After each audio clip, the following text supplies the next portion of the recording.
nakausap ko si Maxi. Sabi ko ako nakakukuha ng mga bagong stock nyo. Eh kaso kulang. Nakausap ko yung supplier.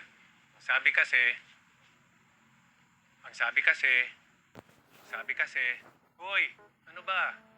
Ano nangyari sa'yo? Pagod lang ho. Ang dami ko po kasing ginawa kanina. Ang dami kong ginawang kape.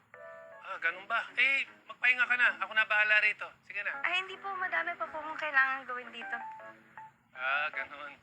Bago ka mga tuwiran sa akin, dapat tumangkad ka muna, ha? Sige na, sundin mo na ako. Sumusunod naman ako pa pero pwede po bang sa Sabado ko na lang sundin? Para po mabilihan ko si Maxi. Ayan ka na naman. Papalipasin mo yung araw pagkatapos di mo naman gagawin. Sige na. Gawin mo, ha? Ayan na nga ako. Ayan na, alis na. Ay, para sigurado, ha? Kakausapin ko si Maxi. Magre-report siya rito Sabado at ikaw magpapahinga. Understood? Understood pa. Check. Check. Okay. Love you pa. I love you too. Sige, talagang gagawin mo, ha? Opo. Okay, go. Come on.